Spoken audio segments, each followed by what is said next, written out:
Cobra का salute. मैं आज आपके सामने अपना 112 नंबर वीडियो लेके आया हूँ, हमेशा की तरह with a very important, interesting and hot burning subject. बहुत ही बहुचर्चित विषय है ये, आज का विषय है, हर आदमी जिसको डिस्कस कर रहा है। ये वीडियो देखने के बाद अगर आपको मेरा वीडियो अच्छा लगे और अभी तक आपने सब्सक्राइब नहीं किया है तो जरूर सब्सक्राइब कीजिए, लाइक कीजिए और शेयर कीजिए। बिकॉज मैं बहुत मेहनत करके खासकर उन लोगों के लिए बनाता हूँ जो सुबह से शाम तक काम करते हैं, ऑफिस में बैठते हैं, रात को घर आते हैं, ना टीवी देखने का टाइम है ना पेपर पढ़ने का टाइम है। और ये सब्जेक्ट जो देखते हैं टीवी, जो फ्री रहते हैं, वो इनके सामने बात करते हैं, उनको समझ में नहीं आता क्या हो क्या रहा है दुनिया में। उनके लिए खासकर ये है, people are already who are constantly on news and information gathering, they may not but still they will, उनको भी अच्छा लगेगा बिकॉज मैं ये आपको एक अलग ही नज़रिया देता हूँ हर सब्जेक्ट का। मैं बहुत रिसर्च करके बनाता हूँ, बहुत मेहनत करके बनाता हूँ। आई गिव यू जो पर्सपेक्टिव दूंगा, it will change your perception about the entire issue. मैं आपको, क्योंकि मैं वाइड सब उन लोगों के लिए बना रहा हूँ, तो मैं कई छोटे छोटे विषय आपको बताऊंगा और पूरा एक वीडियो बनाऊंगा, लंबा नहीं, छोटे छोटे बताऊंगा। उन बड़े इशू को छोटे से कंसाइज करके करके आपको मैं प्रेजेंट करूंगा। तो आज का विषय है, एक तो प्रेसिडेंट डोनाल्ड ट्रंप का ईरान के साथ संधि, जो मेमोरेंडम ऑफ अंडरस्टैंडिंग उन्होंने किया है। इजराइल, ईरान और अमेरिका की जो संधि हुई है टेम्पररी। प्रधानमंत्री मोदी जी का G7 में जाना। G7 एक बहुत ही संपन्न देशों का समूह है, 7 देश हैं उसमें, बीच में स्लोवाकिया भी जाना। क्या हो रहा है देश में, इसके बारे में आपको, आपका डीजल ठीक तरह महंगा हो रहा है, क्या आपकी पेट्रोल में कमी हो रही है, क्या क्यों हो रहा है, काय को हो रहा है, नहीं हो रहा है, अच्छा हो रहा है, खराब हो रहा है।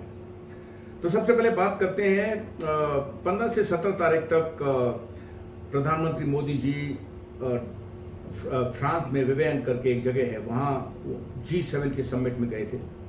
7 वहाँ देश होते हैं जो कि 7 देश हैं, जो कि कनाडा, फ्रांस, जर्मनी और इटली, जापान, UK, ये मेंबर हैं 7 हैं। और उसके अलावा USA, उसके अलावा European union, India, Egypt, Kenya, south Korea और कतार।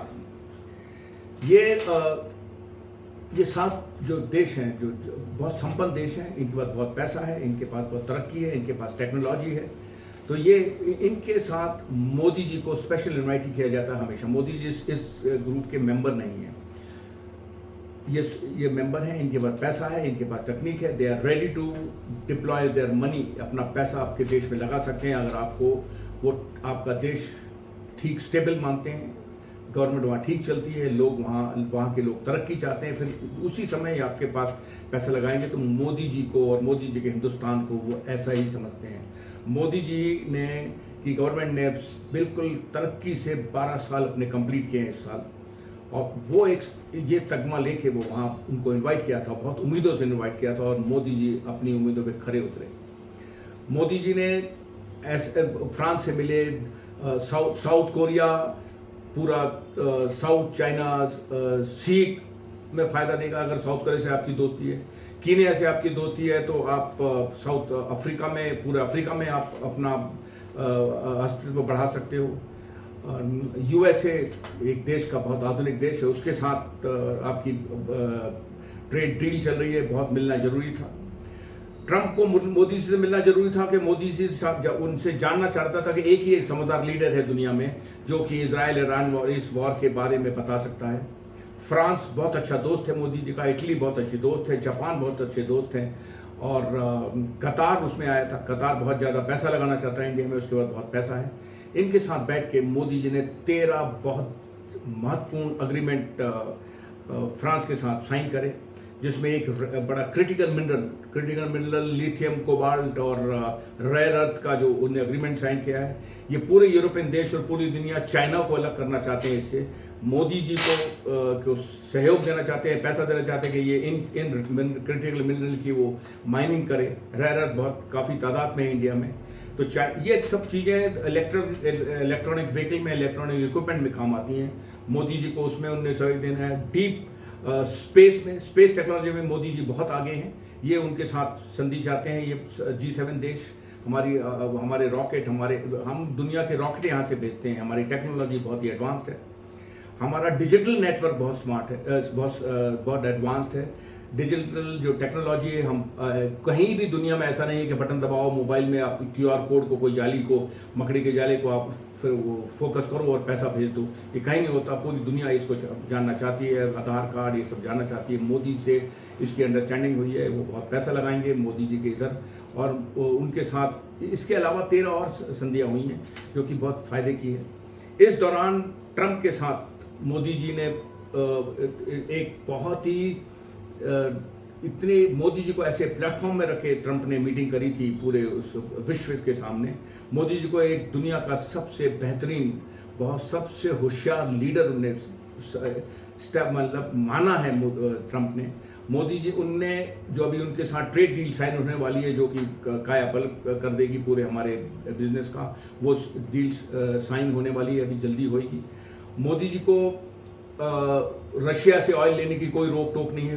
ट्रंप ने बोला भाई मैं कोई नहीं बोल सकता, मोदी जी की मर्जी है, वो ले वहाँ से, उनकी पूरी छूट है। इसी बीच मोदी जी स्लोवाकिया भी गए थे। स्लोवाकिया में अभी कभी तक कोई प्राइम मिनिस्टर गया नहीं इंडिया का। उनके साथ बहुत बड़ी संधि हुई है। उनने मोदी जी को 33वां नंबर सब इंटरनेशनल अवार्ड दिया है मोदी जी को। डबल उनका जो white double cross first class उनका हाईएस्ट मेडल अवार्ड है वो मोदी जी को दिया है। मोदी जी उनके साथ भी बहुत संधि हुई है। तो मोदी जी पूरे इस मोटे तौर पर एक बहुत बड़ी बिजनेस डील इन देशों के साथ, जो कि 7 G7 नेशन है और जो 7 देश बाहर से आए थे जो कि गेस्ट थे, उनके साथ एक बहुत बड़ी डील करके वो वापस आ रहे हैं। एक उनने फ्रांस के साथ उनने एक इनोवेटिव जो इनोवेशन उसका फ्रांस के साथ एक एग्जीबिशन भी की थी। AI आर्टिफिशियल इंटेलिजेंस में बहुत ज़्यादा एक दूसरे से आदान प्रदान होएगा। उन लोग बहुत एडवांस्ड है AI उसमें, और मोदी जी उसमें चाहते हैं। मोदी जी बहुत तेज़ी से AI में एडवांस करना चाहते हैं। मोदी जी ने बस उनको यही बताया है कि AI ने ह्यूमन को, इंसान को नहीं दरकिनार करना चाहिए। AI का पूरा फ़ायदा उठाइए, मगर उसको पूरे इन लोगों को, इंसान को मशीन से रिप्लेस नहीं करना चाहिए। हमने और लोगों ने माना है और उसी लाइन में उन लोग काम करेंगे। तो इसका मतलब कि हमारी कोई IIT की नौकरियां वगैरह नहीं जाएंगी, मोदी जी ये चाहते हैं। तो ये एक G7 के साथ संधि हुई है, स्लोवाकिया के साथ संधि हुई है। उसी दौरान ट्रंप ने वर्साई, उनका एक पैलेस वर्साई जहाँ मीटिंग चल रही थी, वहाँ वर्चुअली ईरान के साथ मेमोरेंडम ऑफ अंडरस्टैंडिंग साइन करी। इधर से ट्रंप ने साइन करी, वहाँ से पेस्केसिया जो उनका प्रेसिडेंट है ईरान का, उसने वहाँ से साइन करी। और memorandum of understanding between Iran और USA और इजराइल लागू हो चुकी है। अब 15 तारीख को जो भी साइन करी थी, 19 तारीख को वो स्विट्ज़रलैंड में जाने वाले थे। JD वैंस और उनके आने वाले थे ईरान के प्रेसिडेंट, उनके फॉरेन मिनिस्टर, उनके होम मिनिस्टर जो भी आने वाले थे, मगर वो मीटिंग टल गई है। वो मीटिंग इसलिए थी, वो ये तय करने के लिए कि ये जो संधि है ये ट्रंप जब ही फॉलो करेगा अगर ईरान बिहेव करेगा, ईरान अगर वही गुंडागर्दी करता रहेगा। और स्टेट ऑफ हरमुज को ट्रंप ने खोल दिया है पूरा, जो उनकी संधि हुई है पूरा खोल दिया है। कोई दखलंदाज नहीं करेगा, न ट्रंप दखलंदाज करेगा, न ईरान दखलंदाज करेगा। भारत की सैकड़ों शिपें ओवरनाइट आना शुरू हो गई हैं। कई टन मेट्रिक टन गैस और डीजल और भर के शुरू हो गया है। लाइन लगी हुई है, ज़्यादा फासला नहीं है, 1300 किलोमीटर दूर है भारत। मतलब आप जब तक सोचोगे भारत अपनी शिप भेज रहा है और उनको बुला ले रहा है, वापस इधर लोड हो के आ रहे हैं। डॉलर की जो बैरल की इनकी गैस की कीमत 100 से ऊपर पहुंच गई थी डॉलर पर बैरल, अब वो 70-75 आ गई है। मार्केट उछाल पे आ गया है। ट्रंप ने ये जो डील करी है बहुत सोच समझ के करी है, बिकॉज इससे दुनिया का बहुत नुकसान हो रहा था। लोग ऑयल नहीं ले पा रहे थे। भारत ने तो फिर भी अपनी अर्थव्यवस्था को बहुत संभाल के रखा हुआ है। भारत ने अपने गैस की, पेट्रोल की कमी को महसूस नहीं होने दिया। उसने एथनॉल मिक्स पेट्रोल आपको मिल रहा है। अब लोग बोलते हैं भारत उसमें एथनॉल मिक्स कर रहा है। हमारी गाड़ियाँ ख़राब हो जा रही हैं, हमारा ये हो रहा है। बेवकूफ़ जैसे बात मत करो, ऑपोजिशन पार्टी की बात नहीं सुनो, किसी की गाड़ी नहीं ख़राब होती। मैं आपको एक उदाहरण देता हूँ। मैं एक अपने आर्मी का हमारा पेट्रोल पंप था, उसमें अभी थोड़े दिन पहले की बात है, मैं वहाँ जाके अपना पेट्रोल गाड़ी में पेट्रोल भरवाता था। एक दिन मैंने अपनी डीजल गाड़ी ब्रांड न्यू निकाली और मैं वहीं पहुँच गया, और मैं समझा ये भूल ही गया कि मैं इधर से ये पेट्रोल भरता था, ये डीजल नहीं भरता। मैं हम वहाँ अपने क्लब गए हुए थे, वहाँ हमने अपनी गाड़ी लगा दी और बोला 15 लीटर इसमें भर दो। मैंने ये रियलाइज़ नहीं किया कि ये पेट्रोल पंप है और मैं डीजल गाड़ी लेके खड़ा हूँ। उसने भी रियलाइज़ नहीं किया, उसने कहा साहब बोल रहे हैं, भर दिया उसने। मैंने 15 लीटर अपनी डीजल गाड़ी में पेट्रोल भरा। अगर उस समय मैं बोलता, पता लगता और मैं बोलता कि अरे ये क्या भर दिया आपने, मैं उनकी एजेंसी को फ़ोन करता, उनके डीलर को फ़ोन करता, वो कहते साहब गाड़ी बिल्कुल मत चलाओ, टैंक खाली करो, धो, नहीं तो आपका ये हो जाएगा। मैं उसको 15 लीटर ख़त्म करते तक अपनी गाड़ी चलाते रहा। मेरी गाड़ी को कुछ नहीं हुआ, मेरी गाड़ी चलती रही, मेरे को पता नहीं लगा। पता जब लगा, जब दोबारा मेरा ख़त्म हुआ, हम फिर वहीं क्लब गए हुए थे, हम फिर मैंने वहीं गाड़ी खड़ी कर दी। मैंने कहा यार भरो, फिर मैंने वहाँ पढ़ा पेट्रोल है। मैंने कहा लास्ट टाइम तुमने क्या भरा था? बोला साहब यही भरा था आपकी गाड़ी में। मैंने पेट्रोल भर के 15 लीटर पेट्रोल भर के अपनी गाड़ी चलाई। मेरी गाड़ी आज तक चल रही है, ब्रांड न्यू है, उसमें कोई तकलीफ नहीं है। तो ये जो गाड़ियाँ हैं, जो इंजन आधुनिक बन रहे हैं, ये जब डीजल गाड़ी ने पेट्रोल से चलती रही तो एथनॉल ना, उससे जंग लगती है। लोग एडवर्टाइज बता रहे हैं, रील बना के देखो हमारी गाड़ी में जंग लगी, सब बकवास है। एथनॉल आपकी गाड़ी का परफॉर्मेंस नहीं खराब करता, आपकी गाड़ी की स्पीड खराब नहीं करता, आपका टॉर्क, आपकी बीएचपी कुछ फर्क नहीं आता। धीरे धीरे पूरा एथनॉल हो जाएगा। आपको इस देश को, भारत को, किसी भी दुनिया के ऑयल वेल पे, किसी कंट्री के ऑयल पे, गैस पे निर्भर नहीं करना पड़ेगा। अभी और गैस में आधुनिकता आ रही है, अब एक अलग तरीके से गैस बना रहे हैं। ये एलपीजी, एलएनजी भी अब खत्म हो जाएगा very soon. A different type of gas जो भारत में बिकेगी। भारत का आत्मनिर्भरता जो है एक पूरे पीक में पहुंच जाएगा। तो इसलिए एथनॉल का इस्तेमाल कर रहा है भारत ने। आपको डीजल पेट्रोल की कमी महसूस नहीं होने दी। यूरोप में, अमेरिका में, बाकी अफ्रीकन कंट्रीज़ में बहुत बुरी हालत है। इसलिए ये ट्रंप ने सोचा कि मेरा पूरे दुनिया में बदनाम हो जाऊंगा अगर ये मैंने संधि नहीं करी और ये स्ट्रेट ऑफ हॉर्मुज खोला नहीं। स्ट्रेट ऑफ हॉर्मुज से खुलेआम पेट्रोल आ जा रहा है। भारत रशिया से भी खरीद रहा है, भारत वेनेजुएला से भी खरीद रहा है, भारत अमेरिका से भी खरीद रहा है। भारत को कोई कमी नहीं है उसकी। तो आप ये भ्रम निकाल दो कि इसमें भारत कोई बहुत नुकसान हो गया। भारत का अभी पूरा दुनिया के मार्केट एक उफान पर है। ये ट्रंप बिजनेसमैन है, Trump is America is a business country, वो पूरा फ़ायदा उठा रहे हैं। ईरान को प्रॉमिस किया उन्होंने कि हम आपको $33 मिलियन क्या कितना पैसा आपको देंगे, आपके ईरान को जो बर्बाद हो गया उसको बनाने के लिए। कब देंगे नहीं देंगे ये कोई इसमें पक्का नहीं है। आपका जो फ्रोजन, जो आपका पैसा अमेरिका में फंसा हुआ उसको हम दे देंगे, मगर आपने अपना न्यूक्लियर प्रोग्राम बंद करना पड़ेगा। आपने लड़ाई इन देशों को बंद करना पड़ेगा, इनके साथ लड़ना बंद करना पड़ेगा। ईरान ने बोला है कि आप पूरी अपनी 13-14 जो मिलिट्री बेस हैं पूरे मिडिल ईस्ट में वो सब निकाल लो। बेवकूफ़ जैसे बात कर रहा है। अगर वो निकाल लेगा तो ईरान इन देशों को खा जाएगा।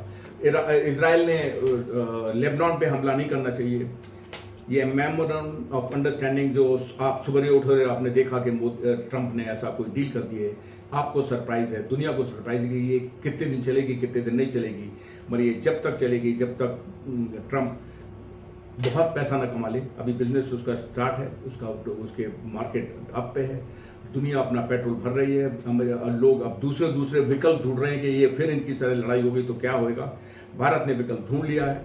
इजराइल लेबनान पे बोला मैं हमला, अगर वो हमारे पर हिजबुल्ला और उनके आपके प्रॉक्सी जो गुंडे पाल रखे हैं, हिजबुल्ला, हमास और हुटी जो यमन में रहते हैं, बिल्कुल उसी सऊदी अरेबिया के नज़दीक, ओमान के नज़दीक, ये अगर हमारे को दखलंदाजी करेंगे हम लड़ेंगे। ट्रंप कहता है मत लड़ना क्योंकि डील ख़राब हो जाएगी। वो दिल से बोलता है कि ऊपरी बोलता है। इजराइल बोलता मैं तो मेरे पर कोई हमला करेगा मैं छोड़ूंगा नहीं। ये डील कितने दिन चलती है, कितने दिन नहीं चलती है, ये आपकी गैस और मेरी गैस बराबर है। मगर ये जितने दिन भी चलेगी, ये 60 दिन का टाइम दिया, 60 दिन तो चलेगी, 60 डेज ये डील चलेगी। इतने में आप अपना पेट्रोल भंडार भर लो, अपने दूसरे विकल्प ढूंढ लो। भारत ने कई विकल्प ढूंढ लिए हैं अपने देश को चलाने के लिए। भारत ने G7 के साथ, यूरोपियन यूनियन के साथ, यूरोपियन यूनियन के भी रह पाए थे G7 में, इनके साथ बिजनेस डील बहुत ज़बरदस्त हो रही है, AI हो रही है, बिजनेस आ रहा है, आप के हथियार बन रहे हैं, आपकी तरक्की हो रही है देश की। देश में कोई चीज़ की, किसी चीज़ की कमी नहीं है। बस कमी यही है कि हमारे देश में शक करने वाले, भ्रम फैलाने वाले लोग ज़्यादा तादाद में हैं। वो धीरे धीरे बल कम हो रहे हैं, मगर आप उनकी सुनते रहोगे तो आपको देश में अंधकार ही दिखेगा। अगर आप बिल्कुल ईमानदारी से आप देखोगे देश किस लाइन पे पहुंच रहा है, दुनिया कैसे आपको ले रही है, जब आपको पता लगा कि आप बहुत सुरक्षित हो इस देश में, आप लकी हो, चाहे हिंदू हो, चाहे मुसलमान हो, चाहे क्रिश्चियन हो, चाहे ईसाई हो, this is the most progressive and safest country. और ये जो मोटे तौर पर जो हुआ था, ये मैंने आपको ब्रीफ में बता दिया है। अगला कोई डेवलपमेंट होएगा मैं अगली वीडियो में बताऊँगा। कोबरा का सलूट।